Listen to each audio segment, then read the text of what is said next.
आज हम लोग चैप्टर स्टार्ट करेंगे लाइट। पहले लाइट के बेसिक कॉन्सेप्ट के बारे में हम जान जाते हैं कि आखिर लाइट होता क्या है। जब हम लाइट के बारे में जान जाएंगे फिर उसके बाद उसके ऊपर जितने भी हमारे कॉन्सेप्ट है उसको हम लोग समझेंगे। लाइट क्या है? यानी प्रकाश। प्रकाश देखिए एक प्रकार की ऊर्जा है, ठीक है, जो हमारी दृष्टि संवेदना को उत्पन्न करता है। यानी प्रकाश है तो हमें कोई वस्तु दिखाई देगी, अगर प्रकाश नहीं है तो हमें वस्तु दिखाई नहीं देगी। यानी हम प्रकाश की उपस्थिति में किसी वस्तु को देख सकते हैं। जैसे बच्चों हम लोग देखते हैं कि अगर लाइट कट जाती है और घर में बिल्कुल अंधेरा हो जाता है तो हमें कोई भी वस्तु दिखाई नहीं देती है। इसका मतलब ये होता है कि प्रकाश वह एक माध्यम हमारे लिए है जो हमको वस्तु को देखने के लिए सहयोग करता है। यहाँ एक चीज़ और है बच्चों कि प्रकाश स्वतः दिखाई नहीं देता, प्रकाश की उपस्थिति में हम किसी वस्तु को देखते हैं। और भी जैसे प्रकाश के गुण हैं कि जैसे प्रकाश एक सीधी रेखा में गमन करता है, यानी प्रकाश जो ट्रेवल करता है एक स्ट्रेट लाइन में ट्रेवल करता है। जैसे अगर हम लोग देखें, अगर हम लोग एक मोमबत्ती को जला लेते हैं, एक मोमबत्ती को अगर हम लोग जला ले, है ना, ये मोमबत्ती अगर जल रही है और उसको एक सीधे पाइप से देखें तो उसकी रोशनी बिल्कुल सीधे आती है, उसकी रोशनी बिल्कुल सीधी आती है और रोशनी हमको दिखाई देती है। लेकिन अगर यही इसको अगर हम टेढ़े पाइप से अगर देखते हैं, यहाँ से अगर हम देखें तो हमें दिखाई नहीं देती है।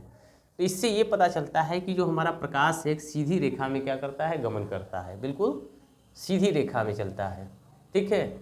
और ये प्रकाश का जो स्पीड होता है 3 × 10⁸ मीटर पर सेकेंड होता है। हम कहते हैं प्रकाश जो है फोटान के छोटे छोटे बंडलों से मिलकर बना है, फोटान के छोटे छोटे बंडलों से मिलकर बना है, ठीक है। जैसे एक चींटियाँ जो सीधी रेखा में अगर चलती है, या हम अगर चावल के दाने को एक सीधी कतार में ले लें, है ना, तो उस तरह से जो हमारा प्रकाश चलता है, ठीक है बच्चों। प्रकाश हमें स्वतः इसलिए प्रकाश हमें नहीं दिखाई देता है। अगर प्रकाश अगर दिखाई देने लगा तो हमें आगे की वस्तु फिर कैसे दिखाई देगी। जैसे मान लीजिए कुहासा अगर पड़ता है तो कुहासे में उसके आगे की चीज़ हमें दिखाई देती है, नहीं दिखाई देती है। अगर उसी तरह से अगर प्रकाश दिखाई देगा तो उसके बाद वाली चीज़ हमें दिखाई देगी, नहीं दिखाई देगी। प्रकाश की उपस्थिति में हमें कोई वस्तु दिखाई देती है, ठीक है बच्चों। और प्रकाश के बारे में हमने जान गए कि प्रकाश का स्पीड 3 × 10⁸ मीटर प्रति सेकेंड होता है, ठीक है। यह एक सीधी रेखा में गमन करता है, ठीक। अब इसके बाद हम लोग आते हैं प्रकाश के परावर्तन के नियम के बारे में, ठीक है। प्रकाश का परावर्तन, प्रकाश का परावर्तन, इंग्लिश में इसको बोलते हैं रिफ्लेक्शन ऑफ लाइट, ठीक है। हमको इस चीज़ को बहुत अच्छे से समझना है, ठीक। प्रकाश का परावर्तन, हमारे पास ये एक चिकना कोई समतल है हमारे पास, ठीक है, और ये प्रकाश की किरण आ रही है और ये जा रही है। ये जो प्रकाश की किरण आ रही है इसको बोलते हैं हम लोग आपतित किरण, और इसको बोलते हैं परावर्तित किरण। और यहाँ एक हमारा होता है अभिलंब, ये हमारा क्या होता है, अभिलंब। इस आपतित किरण को हम लोग इंग्लिश में बोलते हैं इंसिडेंट रे, इंसिडेंट रे। इसको बोलते हैं रिफ्लेक्टेड रे, रिफ्लेक्टेड रे। इसको नॉर्मल कहते हैं हम लोग,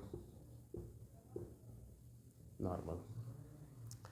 आपतित किरण, परावर्तित किरण और अभिलंब तीनों देखिए एक ही बिंदु पर है। तीनों कहाँ है हमारे, एक ही बिंदु पर है।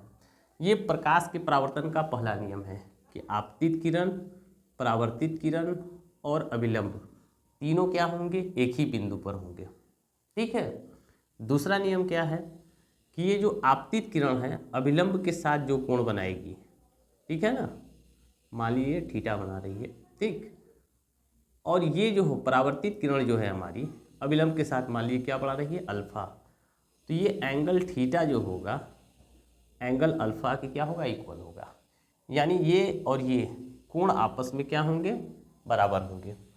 यही हमारा प्रकाश के परावर्तन का नियम है, ठीक है, कि प्रकाश की किरण जब किसी चिकने समतल पर आती है तो टकरा करके उसी माध्यम में वापस चली जाती है, उसी माध्यम में वापस चली जाती है। ऐसे कंडीशन में आपतित किरण, परावर्तित किरण और अभिलंब तीनों एक ही बिंदु पर होंगे। इसको कहते हैं आपतन कोण। क्या कहते हैं हम लोग? आपतन कोण। इसको बोलते हैं हम लोग परावर्तन कोण। परावर्तन कोण दोनों आपस में क्या होते हैं? बराबर होते हैं। ठीक है।